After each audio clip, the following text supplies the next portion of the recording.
if it's going to be a close call between first and second or whatever, they're definitely going to start looking at smaller detail like that, you know.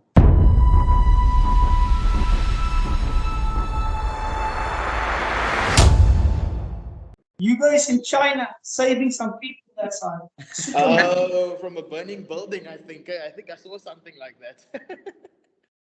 You know, when he posted that photo, I actually looked at it and I was like, bro, he actually looks... He looks dumb. Yeah, I Yeah, he looks like fucking Superman. Photo, He yeah. could have been Superboy. Good old Clark Kent. Bro, that's so funny. I had a good laugh, but at the same time, it was pretty cool. Fuck. So Yeah, what did you say? You know Summit here, right? Yeah, it went down. Dude, last night at 4 a.m., bro, like it's wild. It's fucking crazy, bro. And I used to spend a lot of time there back in the good old days. They think it's awesome, but I don't know, bro. I don't know. It's like wild. Look, I don't want to get fucking sued or anything, but I would not be surprised. I won't say why, but I would not be surprised. But it's crazy because we used to, okay, when I say back in the day, probably like 4 years ago or whatever, we used to spend a lot of time at Summit. It was a big thing, you know, it was a big jaw. Yeah, 100%. And it was close, and it's fuck me to see it. But if I'm not mistaken, did it start? It looked like it started. It didn't start up top. It's obviously started from like in the restaurant area. Yeah, it literally started in the restaurant. I thought maybe it was like a gas leak or something like that, you know, but I don't know. Yeah, the thing is with the fire, bro, how the fuck do you know? You know, I mean, obviously there's specialists with it. Yeah. Like when everything's burned down to the fucking ground, I don't think it's that easy to figure it out. Yeah, fuck, that's crazy. But I just think about how much money and damages it is.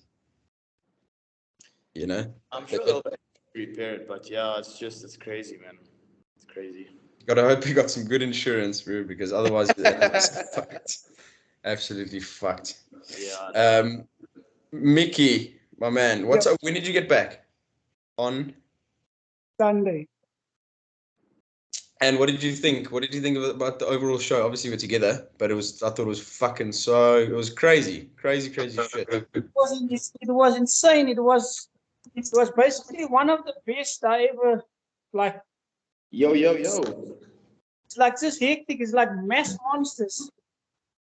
Yeah, it was very cool. Only thing is I missed the big boys, but anyways, I obviously saw the videos and photos and stuff. Like I said, I didn't want to drive back from that valley late at night because I probably would have been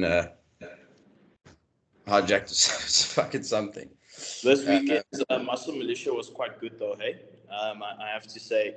It was a very small show. There was actually 56 athletes. It was probably the smallest pro queue in South Africa. But the quality that pitched up was really good. Yeah, I'd actually like to see. I'd like to see what. Hey! What's up? Hey! JP, how you doing?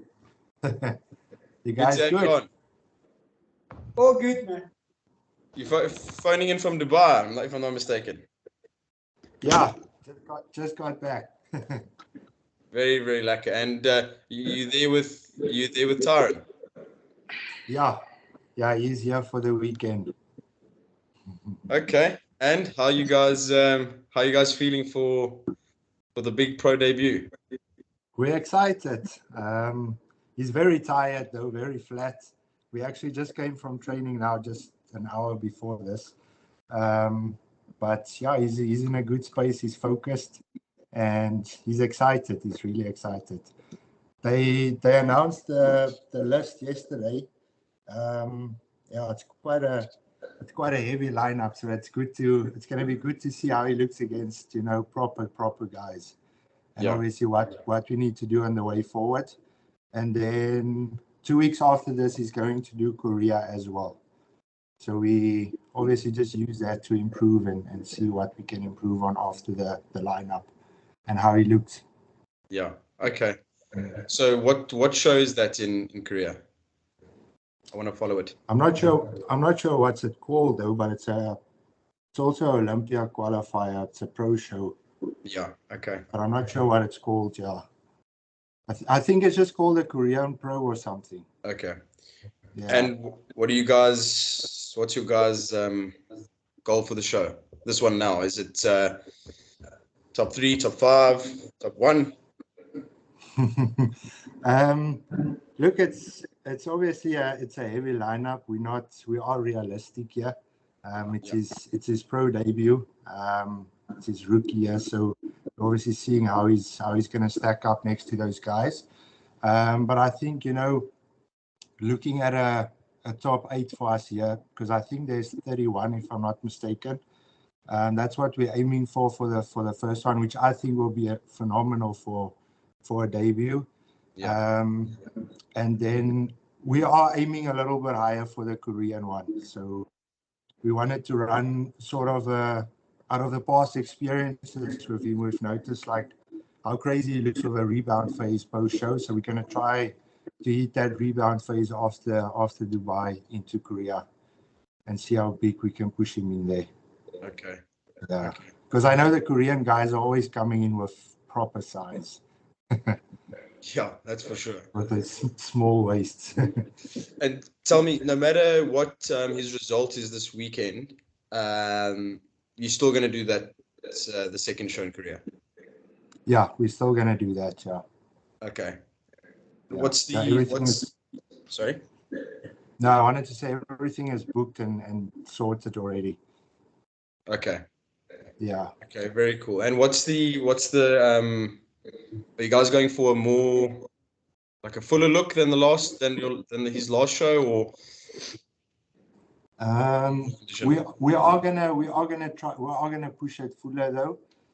We're actually starting the carb up. We started like increasing food slightly today, so we're gonna slowly build that up just to see how his body is obviously responding with the carbs, because he had quite a crazy 2 weeks of low food and really pushing it hard to bring that condition in. So we just want to see how his body responds with like a medium day and then slowly increase that for the next 4 days. And I know like out of in the past as well with his body, like Romania and then December last year, he changes quite a lot, but he needs a lot of food. Like I think for Romania, we did 4 days between 800 and 900 carb a day, and he was still dropping weight like after every day. So yeah, we're gonna have to push it. fuck? Okay. Yeah. Yo, you see the thing is, what's up, Hugo? How are you, boy? Back in, you guys? Good. I was gonna say the thing is with Taran, he's also got such a different physique. Like I've never seen someone with physique like his. It's like crazy. Do you think that's his true division is physique, or do you think he'll eventually go over to classic? Or Yeah. So obviously he's got the legs to potentially push for classic, and the thing is, we have been holding him back. We haven't been really like pushing it, but I think you need to look at the bigger picture. Obviously, everyone wants to do well at international level, and to make that level up is not just something that happens overnight regarding the muscle tissue and how big the guys are. Like it's really crazy. Even the classic guys, the size they bring. I mean, when I was at the UK show now, the size the amateurs just bring to stage, it's crazy. Like, yeah, it's actually something to see. But for him, I think because of especially that front shot, he's got that, that small waist and that V-taper, which a lot of guys in men's physique don't have. And that I think, if we can keep on growing, keep on getting the back more denser, the chest more denser, I do feel he can do really well in men's physique. And with the weight cap that just got out now, I think we got like 6 more kilos, basically 6-7 more kilos left to push. So we do have a lot of room to push still. Where if we move to the classic, I would reckon he probably needs like 2 years off to really get the needed tissue to compete at that level. So, but yeah, he's got the genetics and the structure for men's physique to do well. Yeah, I agree. It's just a shame. I guess it's a shame because he got also like crazy legs. But yeah, I agree. But I guess, again, with him, it's actually his body works very weird. Like if we really push him hard to get his legs like peeled, his top falls flat and gone completely. Where we sort of have to get that balance right. It's the same as last year. He wanted to do classic in December as well. And I saw the classic lineup was the morning and men's physique the evening. And obviously we went for the pro card. So I really told him to like back off out of that because for me to get him ready for classic, I really have to push him hard to get his legs like proper condition. yeah, And like I said, it's, to fill his upper body back up then is a mission and a half. And you know, if for example we don't win the classic lineup, that's mentally going to affect him going into that men's physique later the evening, and that's obviously not what I wanted because we went all in for that lineup. So I'm glad we did that. yeah. Okay, I get you. Now it's just to get your boys Blaine and Ahmad to their pro cards, eh? Yes, it's coming. The guys are working hard. It's been a great few weeks though. So obviously, Ahmad, I know you obviously new with JP now. What's your guys? Obviously, you don't have to give it away. I just want to know what's your guys' plans now. I haven't spoke to you guys in a while, so I want to know what's next on the agenda. The question is, what do you mean, like, what's on the agenda? There's only one show left for the year. Don't know for sure, but what's the like? Are you guys going to do the show then a long off season? Obviously, depending on results. And I know Blaine, because I also haven't had an update from Blaine, so I want to know what's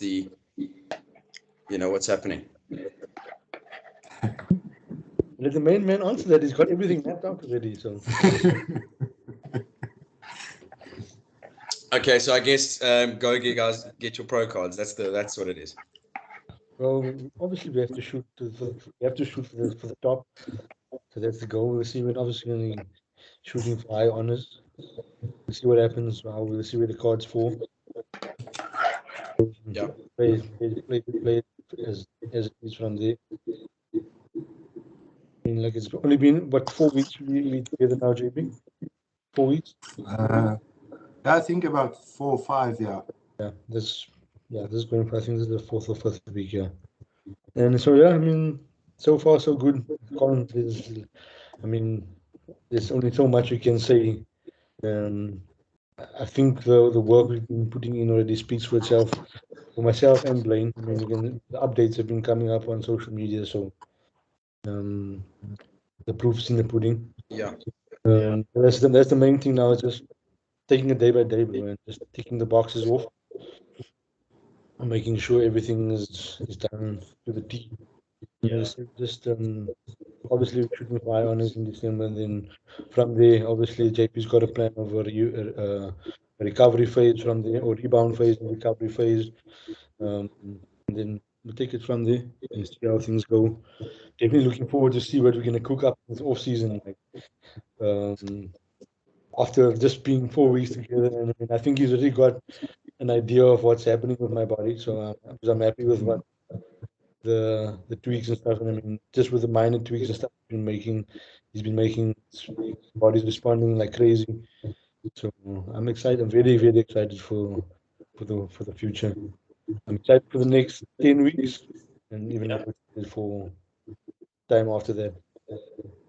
Yeah. Okay, and if I'm not mistaken, there's 2 guys going head to head that's sitting on this podcast in that show. You have to bring that up, Lyle. Why you got to bring that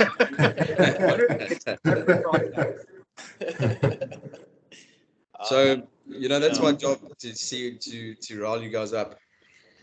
Now, you know what? Truth be told, myself and Yicho actually spoke about it. Hey, actually reached out to Yicho. I was like, listen, from boy to boy, but at the end of the day, all we're gonna do is just bring our best.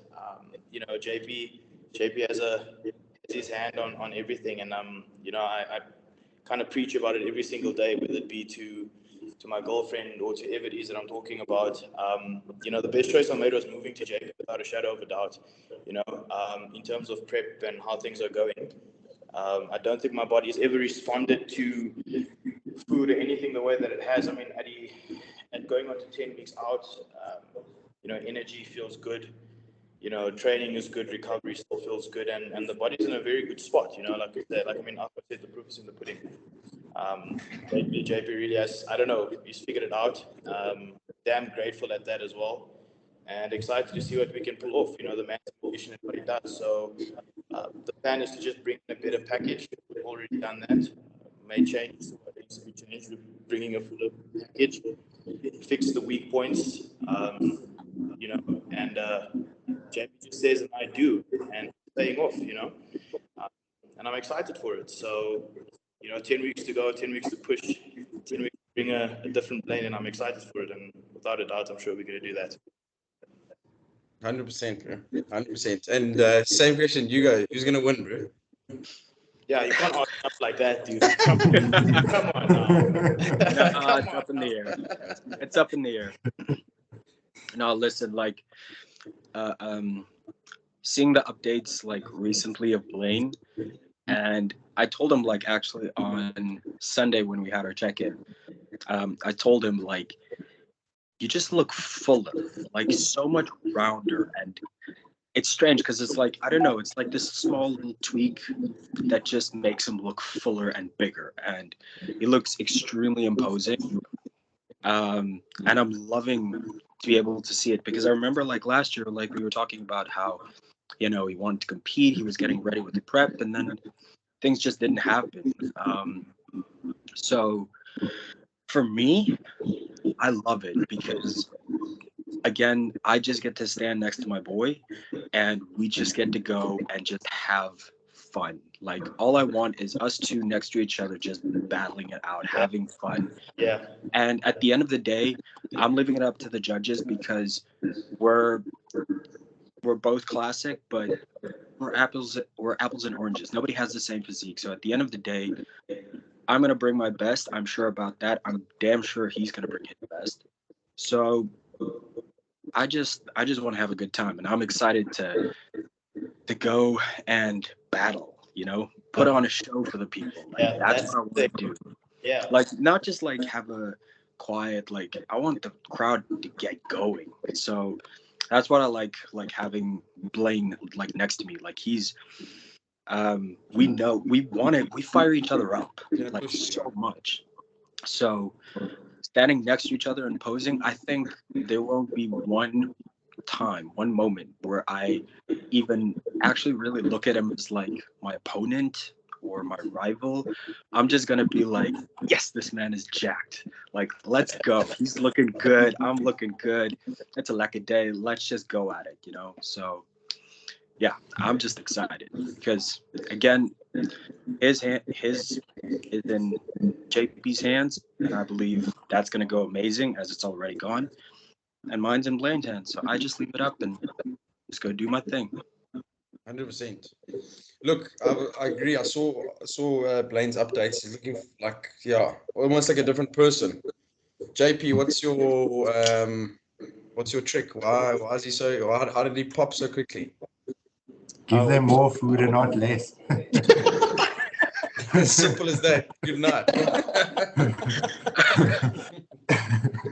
Actually, both of them have been very similar since, because they almost started at the same time. Lane is just a little bit longer, but they actually sort of in the same approach. Like, they've been getting tighter and tighter, and I basically started reverse dieting them. So the food's been going up, and every week the weight's been dropping, and the look gets tighter, and then the food goes up, and the same happens. So I think that just brings a really good amount of life to the physique, and I want to try and keep it that way for as long as possible before we really push it down hard for the condition.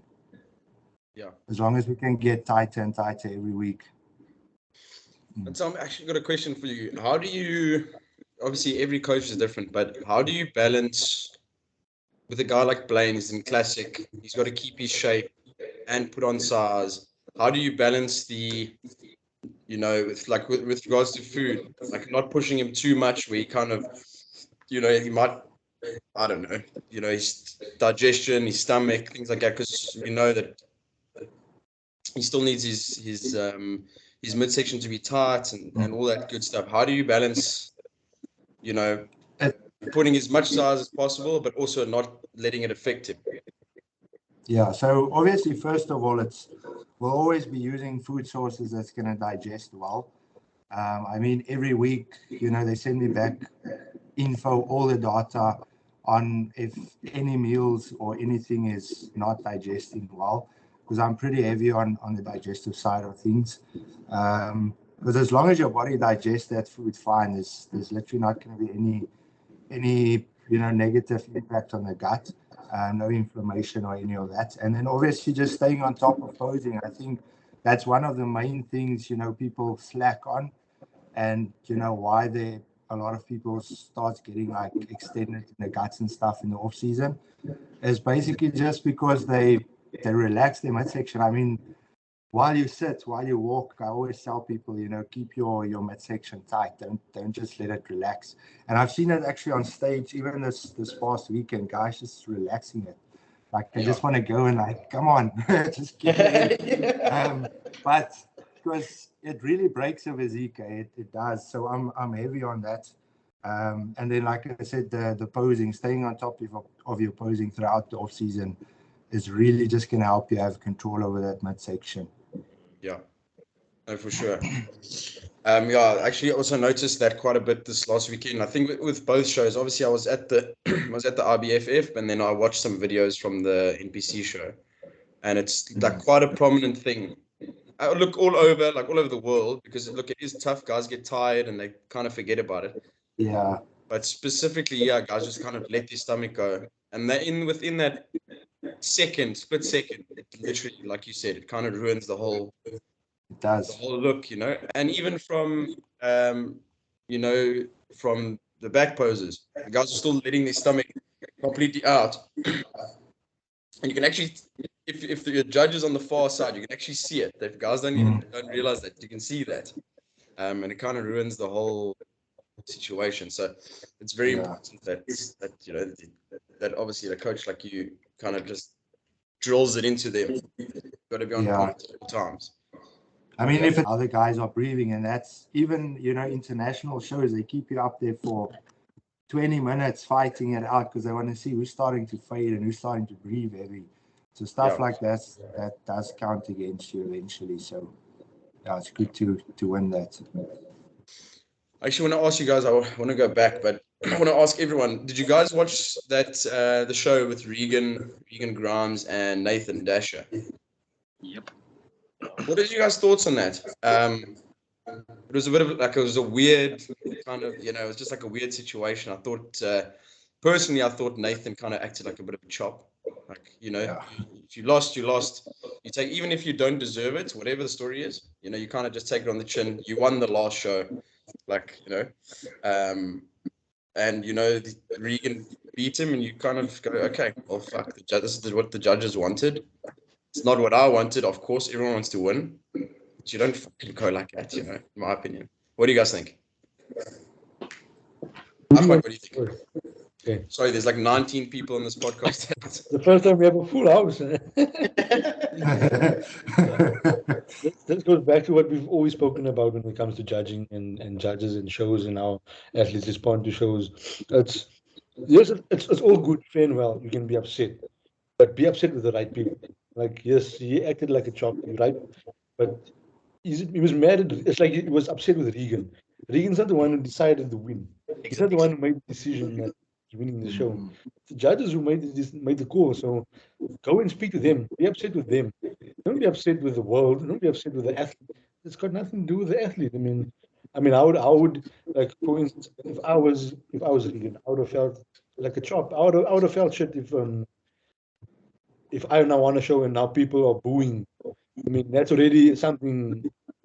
It's not a lack of feeling. You just got to know you won the show and people are booing the show, and then your fellow competitor is also there, like acting like a douchebag next to you.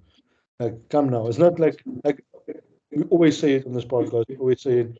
It's not a contact sport. We don't decide. We don't get up there and decide who's going to win. We don't have any control over that. We're standing in front of a panel of judges, and we're just standing there posing, and they call the shots. They call the result at the end of the day. I Exactly. think Nathan should have won because I looked at the pre-judging photos and I was like, nah, Nathan's got this thing in the bag. And in the morning I woke up and I looked at the results. I was like, what? Yeah, I agree. I thought Nathan took it. He brought the overall more conditioned package. Regan is, I think, in terms of size, yes. But it's two completely different physiques, you know. I mean, Regan's got the lower lats, Nathan's got the higher lat insertions. It looked two completely different physiques. Yeah, sure. Nathan's got a longer midsection. You know, he's got a more elongated midsection than Regan does. So it's apples and oranges, and I don't know what the judges were looking for, but like Ahmed said, I mean, Nathan acted like it was Regan's fault. Dude, come on. I mean, you know, like shake the man's hand. Yeah, you might not agree with what went down on the day, but there's no need to take it out on your competitors. You'd rather go to the judges and be like, listen, what went wrong? So you can improve for the Olympia. I mean, you already got the card to go. You know, you're already going. So at the end of the day, I mean, we do a beautiful sport. You know, bodybuilding is it's an incredible sport, but you know, showmanship comes in with that as well. And I think that's something that can really mess up the name of the game, because then, you know, people already are, oh, bodybuilders, oh, they this and they that, you know. And at the end of the day, you know, like Ahmed said, standing in front of a panel of judges, they decide at the end of the day who's going to win. It's not the competitors. We just need to do our thing and to battle and to, you know, display our physiques. Yeah. So, yeah. Yeah, look, if I was Regan, I think I would have smacked him in his face, to be honest. No. Pull the It Will actually Smith. irritated me. I was watching. Just pull a Will Smith. But and Mickey, what do you think? Did you check it? I just saw the highlights. I didn't see everything. Oh, is it? That Yeah. was a weird fucking situation. But anyways, JP, sorry, I missed you. What did you think about that result? I do think Nathan was overall better. I think Regan's killed him from the back, though. All the shots from the back. I have to say he's got probably one of the best, not the best, but one of the best back shots with the hamstring condition, you know, the thickness in the lats into that trap area. But yeah, the sides and the fronts, I definitely think Nathan won. But I also think with this new, you know, the point system that's gone, you know, when a lot of these guys compete because it's their living, they want to obviously make money. So a lot of them are going to do a lot of shows. But I think when it is like sort of close and someone already qualified, they might sort of give it to the second person. Yeah. So I'm not sure if that may be something that happened, but yeah. I've been seeing it. Actually, they don't do it in America, though, because I've been seeing men's physique guys flipping winning four shows in a row. So they're getting like 4 qualifications. So it's actually taking away from the other guys, though. But yeah, the way Nathan obviously went off is not good. It's not good for you as a brand, because as an athlete, you know, at that level, you're building a brand for yourself. Yeah. And obviously going off like that to the IFBB and in front of the judges, it's not going to be good for your name moving forward. But I don't think he minds, though, because they don't want to help him to get to the Olympia, because he's got that, I don't know, president thing or something that went off a long time ago, I think, if I'm not mistaken. So he's struggling to get into America. So I don't think he really cares much. Fuck yeah, he's a bit of a wildcat. If I've heard correctly from other sources, he's a bit of a wilder. So I wouldn't be surprised. Look. While we're on this, before we go off the thing, the topics. If you look at the whole show, or you look at the results of the show, they were actually going for a specific look. Because I think it was Roman. Roman dropped placings, and that man was conditioned. I think Theo placed above him. And if you look at Theo's physique compared to Regan's physique, it's very similar. It's that pretty look that they had. So it looked like they were going for the fuller, more aesthetic look. and less of the conditioned look. Yeah, because that's look at the third placing. It was Tim Budish in that German Open. Yeah. So if you look at the physiques, I mean, the judging was pretty consistent. So it wasn't like all over the place when it comes to in terms of the balance of the physiques, when it comes to fullness, to conditioning, to aesthetics. So if you look at that, like, the judging was pretty much consistent. Wasn't like, oh, okay, Regan wins, then Nathan. Then it would have been a different story if Roman placed third. Then it would have been a different story. Like, yeah, what's going on here? But if you look at it, the judging was pretty consistent. So that's a good thing. I don't think. I don't want to be on that fence with JP and saying, okay, they gave Regan the win because Nathan qualified already. Because, like you mentioned, now look at the men's physique guys are winning shows after shows after shows Yeah. after shows. So I think it's just like a different set of judges that was there on the day, and they preferred that look compared to the more conditioned look. 'Cause, I mean, look, just speaking to some judges as well, it's like they all kind of say the same thing. Like, yes, they want some sort of conditioning, but they want balance of conditioning to fullness and stuff like that. Because at the end of the day, it is bodybuilding. So they want the more muscularity, they want the fullness as well. So I think maybe just on the day that's the look that judges maybe sat down and said, okay, this is the look we're gonna agree on this day. That's what they went for. I mean, we can, like I said, we look at the results. They stuck to the guns and they went with that. But it begs the question to me though. Do you think that it's right? So, like JP said, having a physique guy win for Olympia qualifies in a row. Yeah, he's taking away from other athletes. But at the same time, does it not maybe make the Olympia even more prestigious just because there's less people? It's like, if a guy wants to do 5 shows in a row and smash it and take away 5 guys' spots. Bro, I think at the end of the day, if you win on the day, you win on the day. It doesn't matter. I mean, if they wanted numbers at the Olympia, then they wouldn't have taken the point system away. If you think of, so that's when they made it like they don't want that high numbers of someone who just rocking up at the Olympia and then you get the placing stop at 16.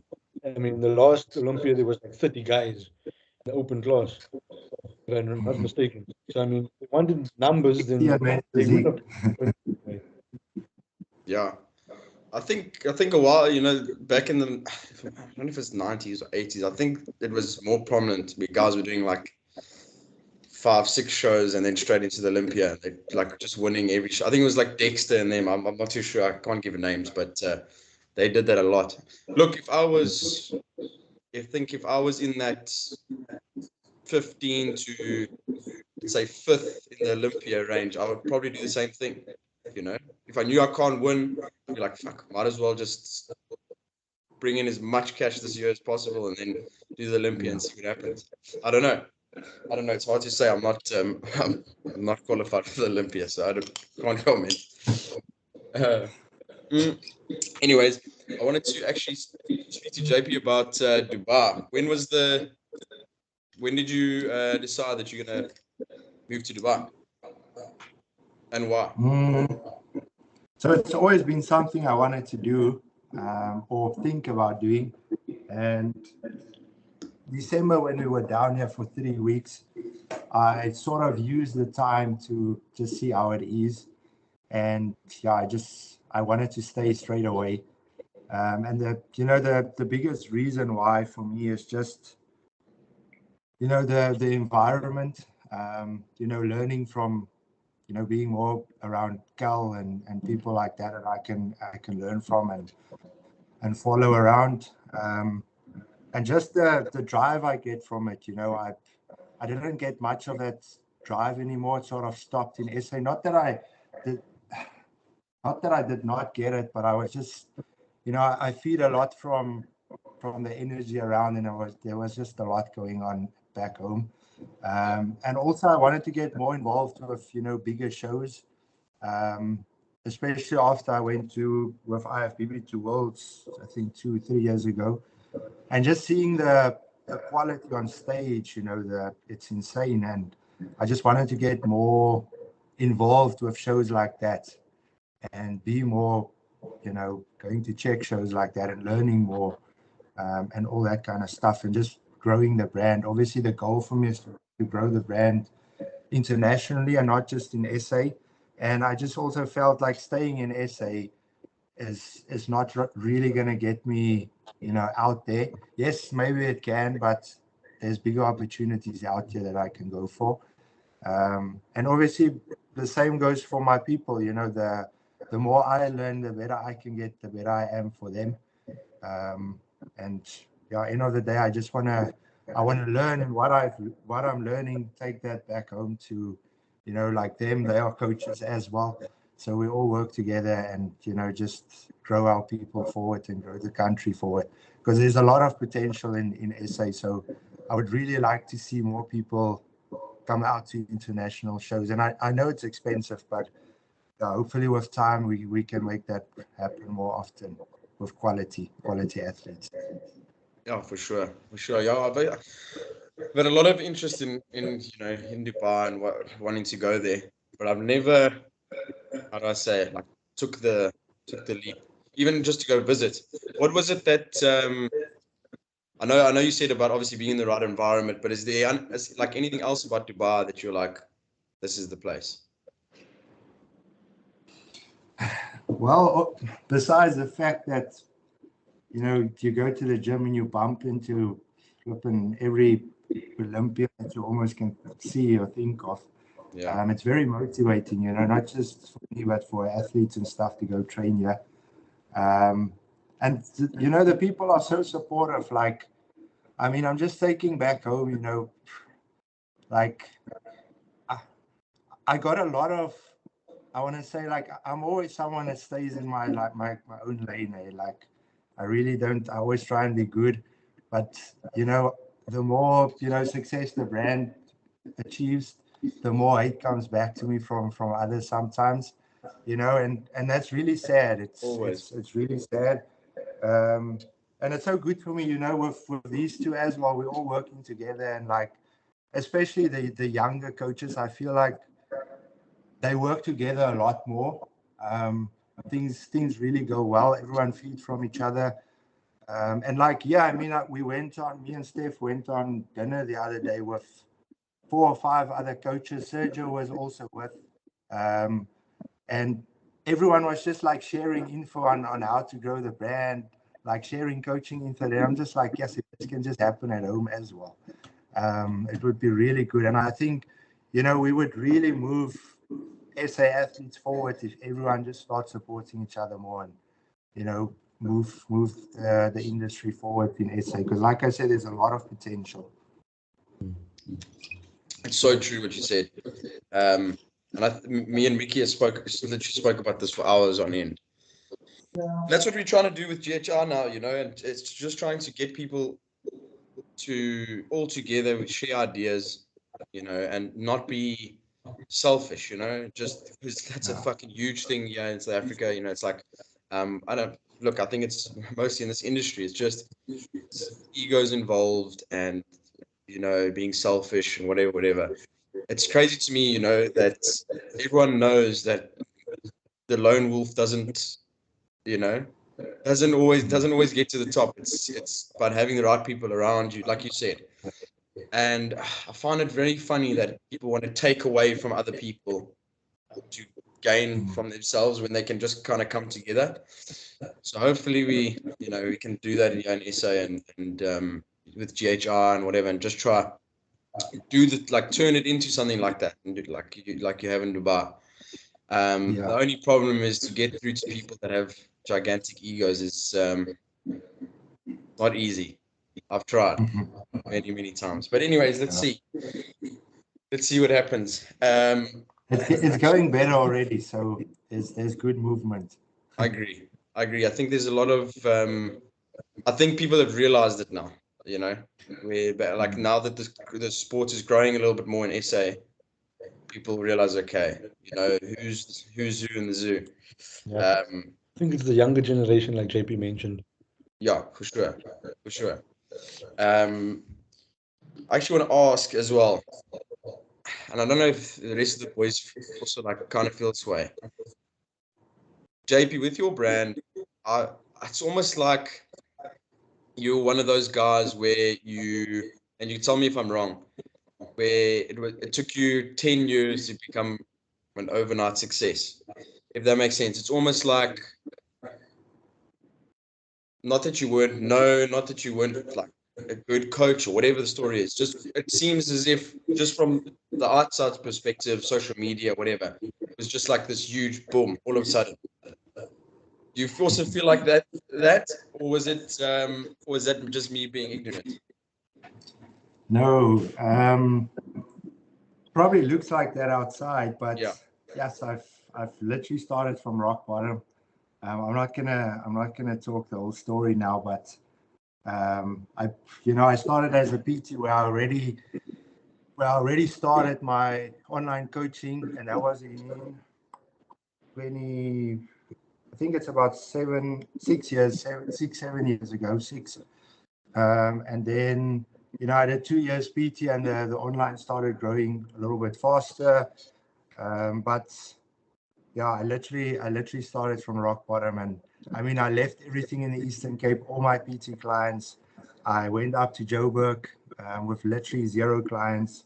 Started at Virgin Active, worked there for a year, and then I stopped PTing after that because the online just grew too strong, and obviously very grateful for that. And then it took me. I always tell people it takes you like one athlete to really make a good name for yourself.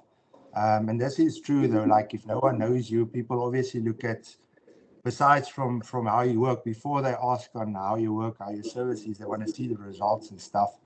And for me, it was back then. It was Keenan and Steph.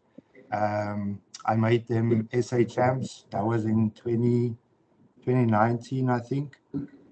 And yeah, basically after lockdown is where shows really started. People started getting very good results from me.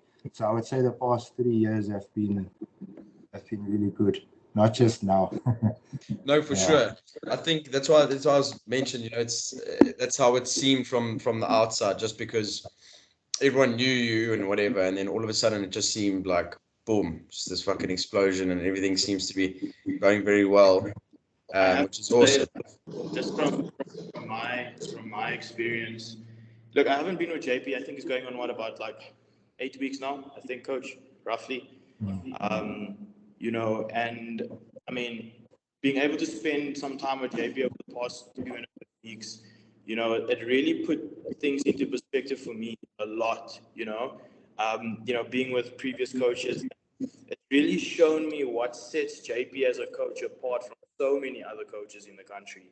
You've got all of these coaches, and I'm not like, shaming anyone, but what JP brings to the table with his athletes are so much more than just a transformation. It's, there's something about working with him that gets you in this mental space. And I actually had this conversation with Tyron that you push because you want to succeed and want to add value as well. And the time and effort and love that he puts into his athletes. I mean, JP is literally the last person to leave a show when his athletes compete. Literally, I mean, at the past weekend, he was the last person there at the show. Most coaches will leave while the athlete is on stage. It's not just the transformations, but it's the love and time that he puts into his athletes, and that's something that I personally I've experienced over the past 2 weeks. It's not, I've never experienced that before, which is why it makes JP as successful, in my opinion, as he is, and which is why I can guarantee, without a shadow of a doubt, you'll see this man just flip and take off even more. It's because of that. You're not going to find that. Like that's one thing I can say. So, coach, I mean, that's what sets you apart, eh? It's just passion. I really love what I do. Yeah. See, that's the difference. Yeah, for sure. It's when you look after, it almost goes back to what I was saying earlier. If you look after your people, you know, the right people. If you look after the right people, normally they look after you. You know. But You know, that's something else I can also say. Like, I've never gone out to ever have I DM'd another coach's athlete to tell him, can I coach him, or trying to fish a little bit. You know, I've always been someone that gives my people 100%. And it's not like I support all the others as well, but you know, I'm not focused on getting new clients. I'm focused on giving everything I have to my people, because at the end of the day, you know, if you want to grow a successful brand, it's your people that's going to grow your brand for you. So, you know, a lot of people, I feel, and I hear this often when you know, new clients come to me, like, you know, I'm leaving because of communication, not because it's a bad coach, but because of communication. And, you know, these are the coaches that, you know, they go and look for other clients.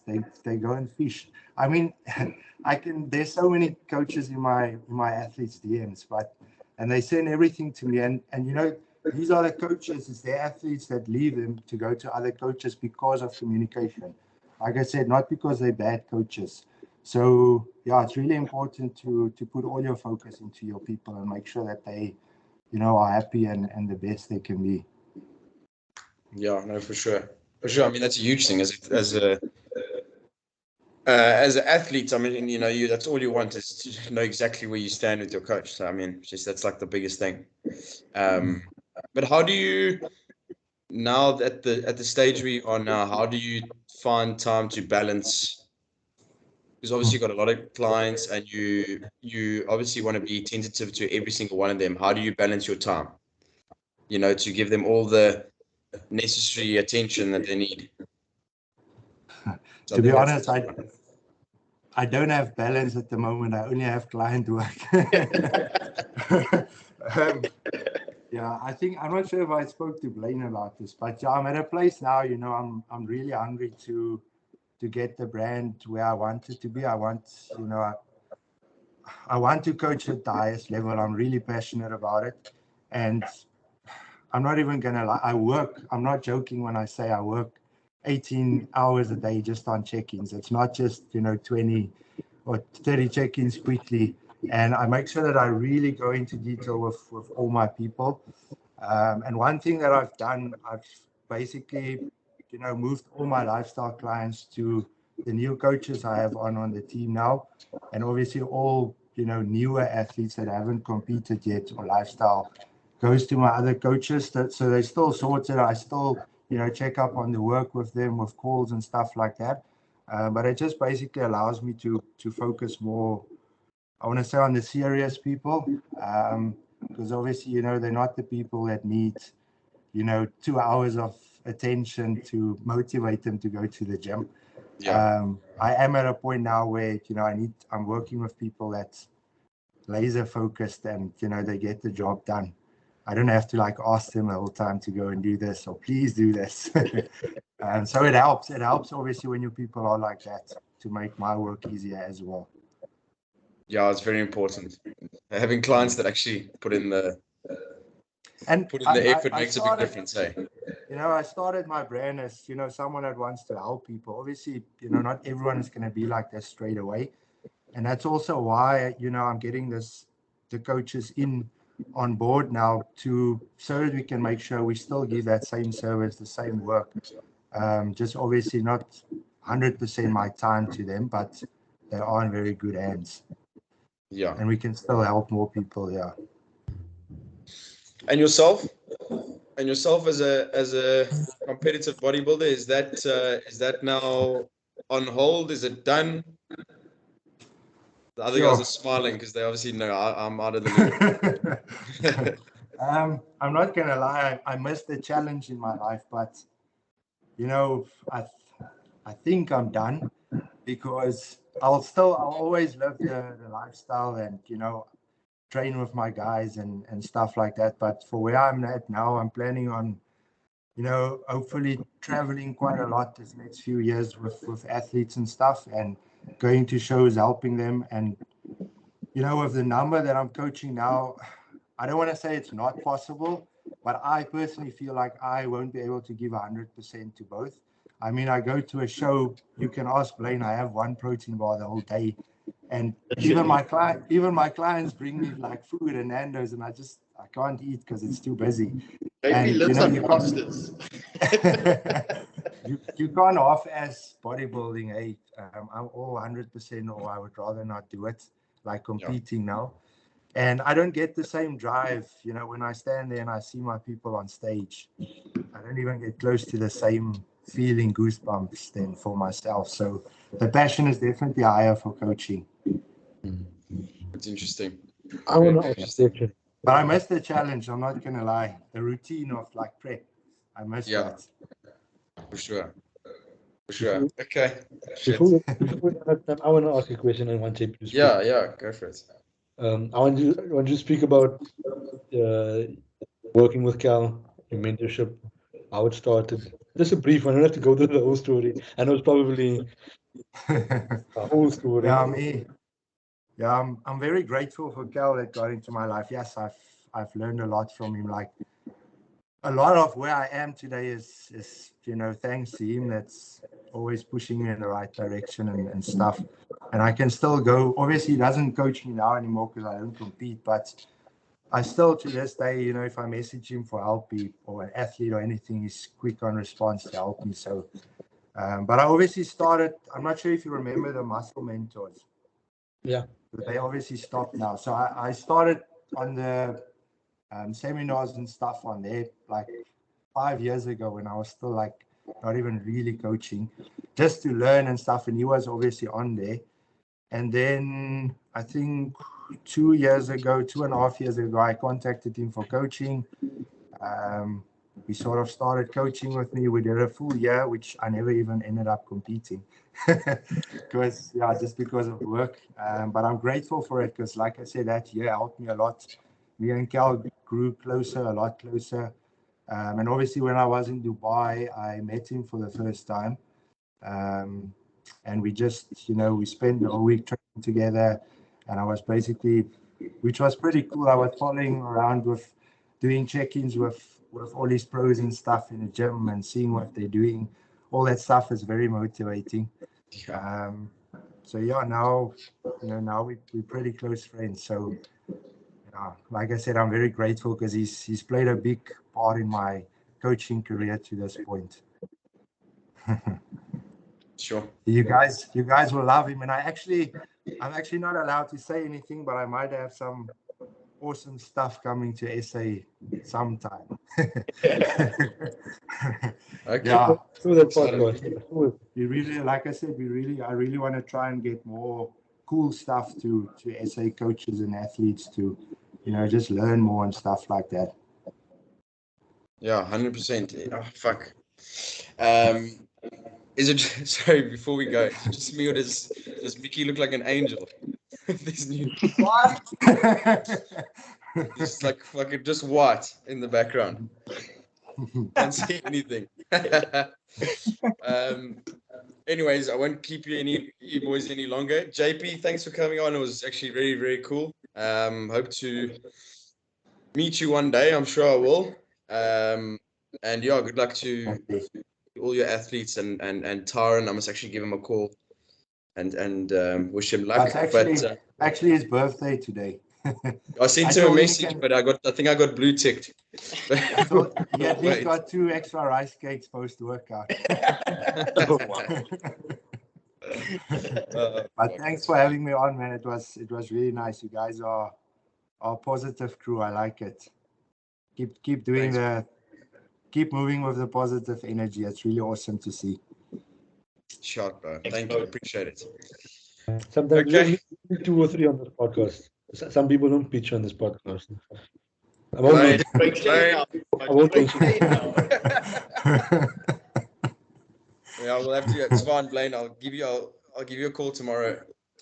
Ooh, eight cut session. Hey, where did you get electricity? Again? Where did you get electricity now? It's in the study center. I had to walk. It's doesn't like you, bro. Yes. No, load shedding doesn't like you, brother. No, load shedding doesn't like me. Just South Africa. Another reason to go to Dubai. Yeah. You Fucking guys gonna have to plan a trip up here. There's actually a nice podcast studio, the one I was with Cal in. It's pretty cool though. You can set up a nice. one is quite It's That'd be awesome. flipping amazing. Like they even changed the background for you if you want to change it, like the lights. And it's like this whole system up in there. You have all the cameras, and then they do like the editing and the IG reel edits and stuff like that. So it's pretty cool. It's very cool. Very, very cool. I think we're gonna have to plan a little trip, boys. It's on Mickey. Mickey begging the boys to go. Okay. Okay, boys. Thanks so much. I'll speak to you all soon. Yeah, we'll chat soon. Thanks, guys. All right. Have a good week. Cheers, everyone. So,